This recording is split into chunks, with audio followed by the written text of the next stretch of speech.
Hello friends, आज हम आपके साथ बात करने चल रहे हैं। नागरिक शास्त्र का एक बहुत महत्वपूर्ण प्रकरण है, वो है जनसंघर्ष और आंदोलन। आंदोलन और जनसंघर्ष किस तरह लोकतंत्र को मजबूत करते हैं, आंदोलन किसे कहते हैं, इसी प्रकरण में एक बात और हम आपसे बात करेंगे कि दबाव समूह क्या है, दबाव समूह और राजनीतिक दल दोनों में क्या अंतर है। ये कुछ ऐसे छोटे छोटे से प्रश्न हैं जो कई बार लोगों को उलझन में डालते हैं कि आखिर आंदोलन क्या है। इस समय आप सुन रहे होंगे किसान आंदोलन चल रहा है अपने देश में। तो आंदोलन का क्या अर्थ है, दबाव समूह का क्या अर्थ है, राजनीतिक दल का क्या अर्थ है, इन मुद्दों पर हम चर्चा करते हैं। जनसंघर्ष मीन्स जनता के द्वारा किया जाने वाला संघर्ष, जनता का संघर्ष। भारत जैसे लोकतंत्र के लिए या संसार के किसी भी देश के लोकतंत्र के लिए अगर हम कहें, जनसंघर्ष लोकतंत्र की जीवंतता का प्रतीक है। अगर जनसंघर्ष नहीं होगा, जनता संघर्षशील नहीं होगी, तो वहां लोकतंत्र स्वस्थ नहीं होगा। जनसंघर्ष लोकतंत्र की आत्मा है। जनसंघर्ष के द्वारा लोकतंत्र मजबूत होता है। हम संघर्ष कब करेंगे? जब हम अपने अधिकारों को जानेंगे, अपने अधिकारों को मांगेंगे, उसके लिए संघर्ष होगा। लोकतंत्र में जो जनसंघर्ष होता है, जो सत्ता प्राप्त लोग हैं और जो सत्ता को प्राप्त करना चाहते हैं या सत्ता प्राप्त लोगों से अपनी बात मनवाना चाहते हैं, उनके बीच संघर्ष होता है। जो सत्ता वाली पार्टी है, अगर वो लोगों के अधिकार नहीं दे रही है, लोगों के अधिकारों का हनन कर रही है और नागरिक जागरूक हैं, तो अपने अधिकारों के लिए वो आंदोलन करेंगे, संघर्ष करेंगे, हड़ताल करेंगे, प्रदर्शन करेंगे, सूचना के अधिकार का उपयोग करेंगे। ये सब संघर्ष के तरीके। तो अगर किसी देश में जनसंघर्ष होता है तो इसका अर्थ ये है कि उस देश में लोग जागरूक हैं, नागरिक जागरूक हैं और लोकतंत्र धीरे धीरे विकास की ओर है। जनसंघर्ष लोकतंत्र के विकास का परिचायक है। ओके, तो अब इस प्रकरण में हम बात करेंगे कि जन आंदोलन क्या है,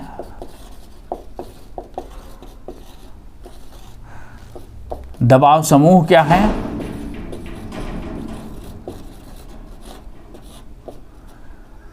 जन आंदोलन क्या है, दबाव समूह क्या है,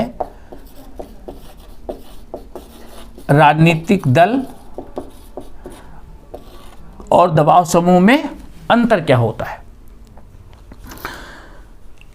अभी हम बात कर रहे थे कि किसान आंदोलन इस समय देश में चल रहा है। आंदोलन किसे कहते हैं? आंदोलन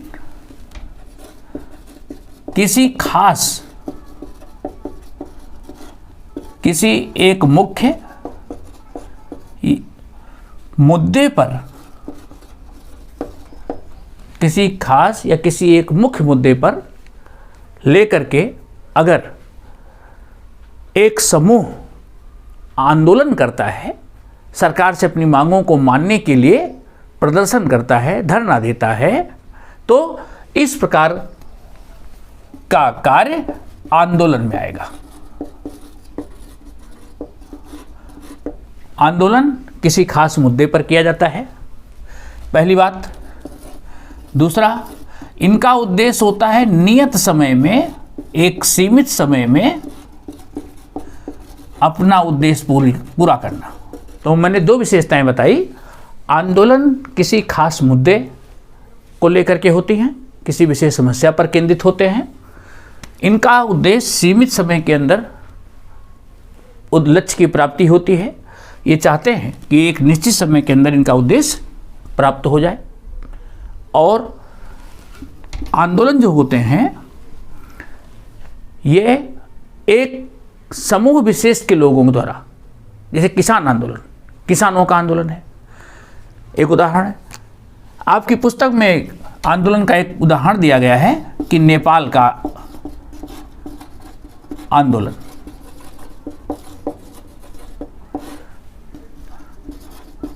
नर्मदा बचाओ आंदोलन, ये नाम आपने सुना होगा।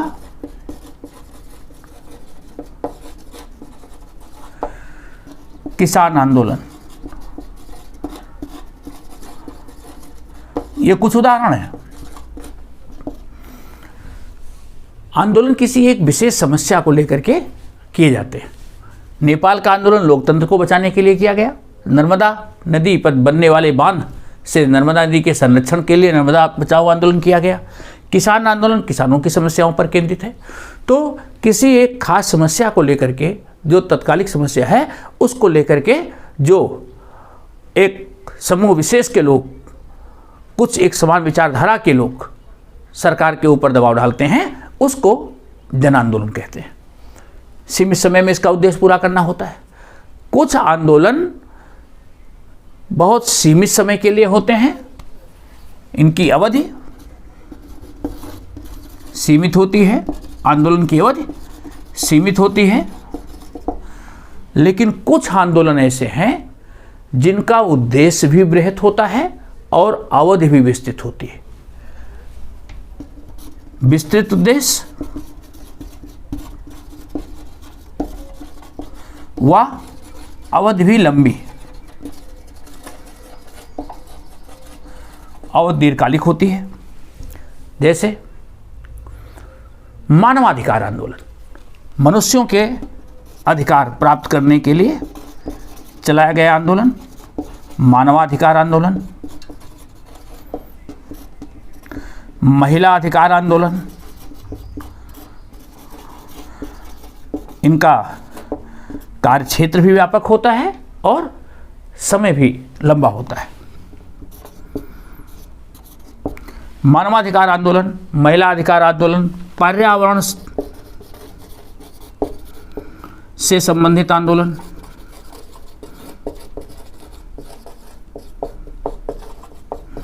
पर्यावरण बचाव से संबंधित जो आंदोलन है, ऐसे आंदोलन विस्तृत उद्देश्य के साथ और विस्तृत समय तक, दीर्घ समय तक चलने वाले आंदोलन होते हैं।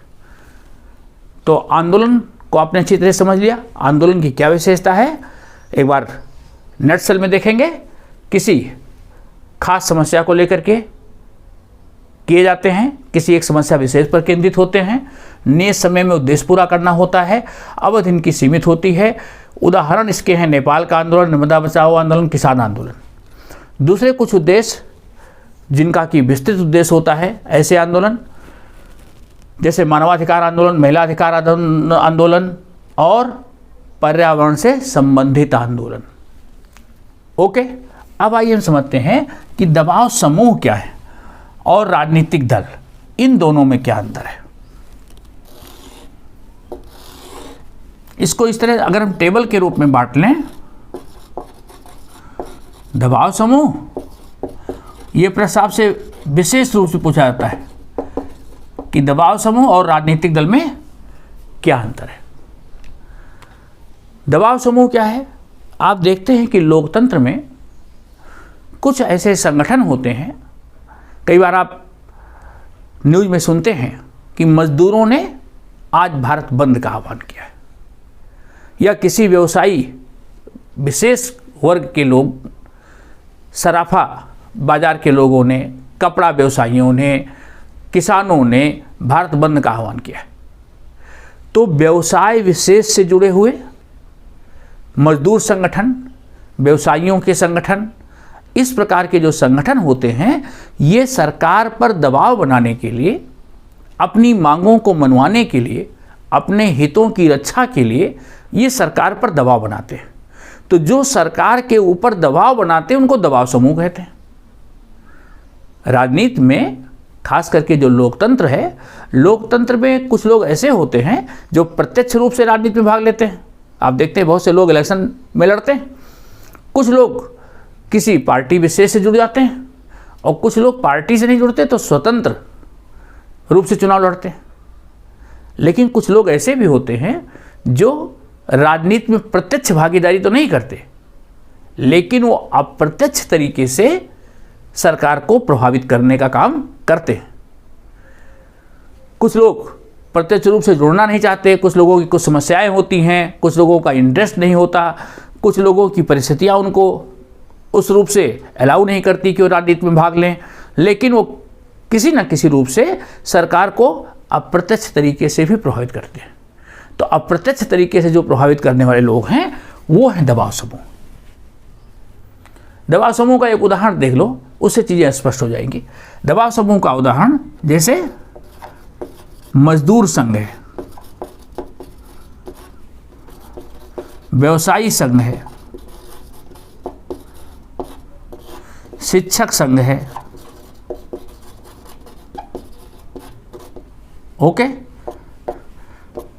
कई बार वकीलों का संघ होता है, अपनी बात को मनाने के लिए वो हड़ताल करते हैं। डॉक्टर्स का,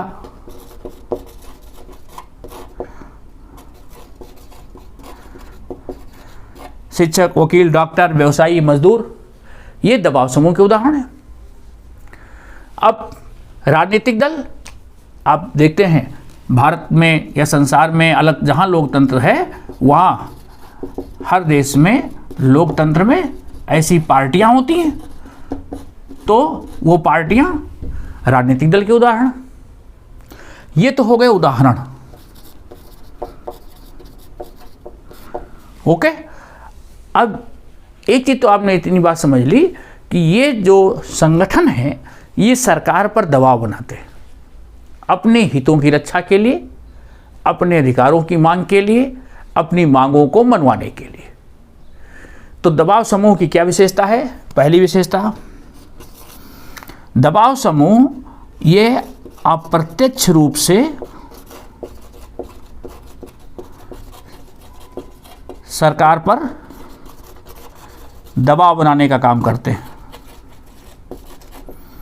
दूसरा, अपनी मांग या अपने हितों की पूर्ति के लिए सरकार पर दबाव डालते हैं। दबाव समूह का जो संगठन है वो ढीला ढाला होता है, सुसंगठित नहीं होते। जैसे राजनीतिक पार्टियां संगठित होती हैं तो दबाव समूह संगठित नहीं होता है, तो संगठन ढीला ढाला होता है। इसके जो निर्णय होते हैं वो अनौपचारिक होते हैं।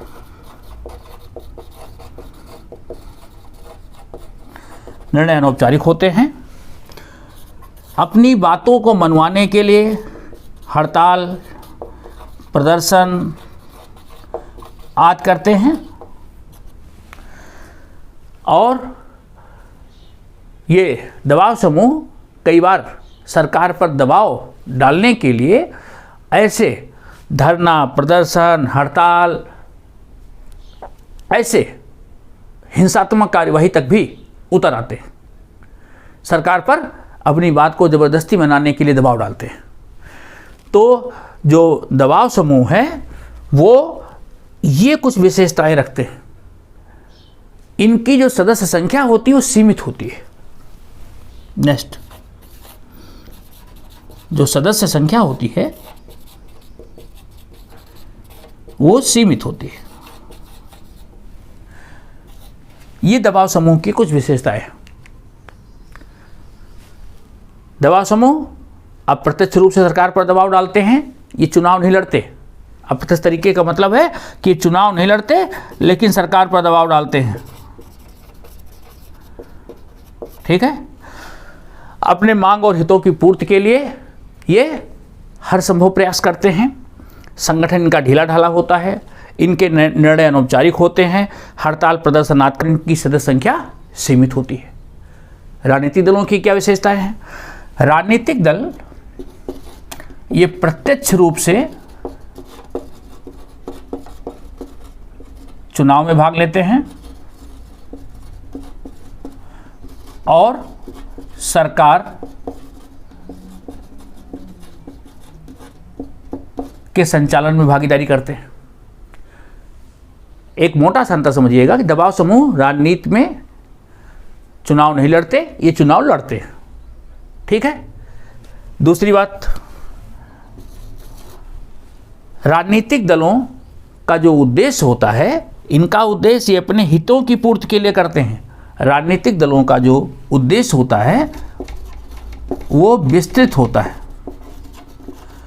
उद्देश्य इनका विस्तृत होता है और सामान्य हितों के लिए, सभी लोगों के हितों के लिए बात करते हैं। दबाव समूह अपने हित विशेष के लिए बात करता है, राजनीतिक दल सभी के हितों की बात करते हैं। नेक्स्ट, राजनीतिक दलों की जो सदस्य संख्या होती है विस्तृत होती है। बहुत से लोग राजनीतिक दलों के सदस्य होते हैं, इनकी सदस्य संख्या सीमित होती है। राजनीतिक दल अपने उद्देश्यों की पूर्ति के लिए संवैधानिक तरीका अपनाते हैं।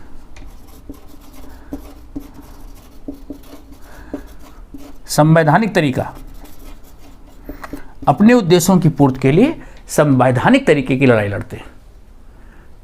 वो शांति से सरकार के खिलाफ प्रस्ताव लाना, सरकार के खिलाफ ऐसी मांगे पारित करना, इस तरह की संवैधानिक तरीके से अपने उद्देश्यों की प्राप्ति करना चाहते हैं।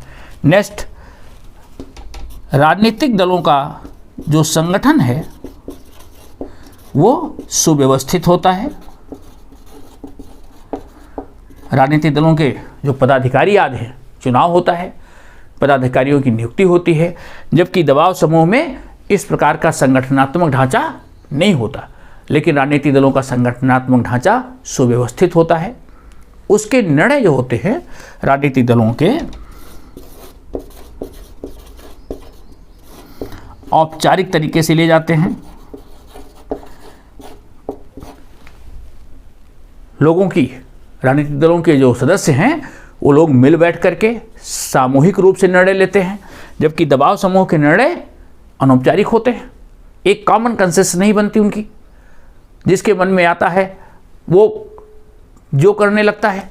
अगर हम इसको कहें कि दबाव समूह के निर्णय स्वतः स्फूर्त होते हैं, जिसके मन में जो आए उस करने लग जाए। आपने किसान आंदोलन का ह्रास देखा था 26 जनवरी को, जब दिल्ली में किसान आंदोलन के लोगों ने दिल्ली में प्रवेश किया तो जिसके मन में जो आया वो करने लगा, हिंसा प्रदर्शन, इस प्रकार की घटनाएं हुई। जबकि राजनीतिक दलों के जो निर्णय होते हैं अनौपचारिक नहीं होते, औपचारिक तरीके से ले जाते हैं, स्पष्ट निर्णय होते हैं किस निर्णय पर क्या काम करना है। तो ये कुछ अंतर हैं दबाव समूह और राजनीतिक दल में। यही अंतर विशेष रूप से पूछा जाएगा। उदाहरण मैंने आपको बता दिया है, दबाव समूह के क्या उदाहरण हैं और राजनीतिक दल के क्या उदाहरण हैं। फिर से एक बार राजनीतिक दल को दोहराएंगे। चुनाव में प्रत्यक्ष रूप से भागीदारी लेते हैं, सरकार बनाते हैं, इनका उद्देश्य विस्तृत होता है और इनका जो हित होता है व्यापक होता है, सभी के हितों के लिए बात करते हैं। सदस्य संख्या इनकी विस्तृत होती है, उद्देश्यों की पूर्ति ये संवैधानिक तरीके से करना चाहते हैं, इनका संगठन व्यवस्थित होता है और निर्णय औपचारिक तरीके से लिए जाते हैं। ओके, तो ये बात आपने अभी तक देखी, दबाव समूह, राजनीतिक दल। अब आइए हम बात करते हैं कि हित समूह किसे कहते हैं। हित समूह में से वर्ग विशेष के हित और जन सामान्य के हित समूह क्या हैं, उसकी विशेषता दें।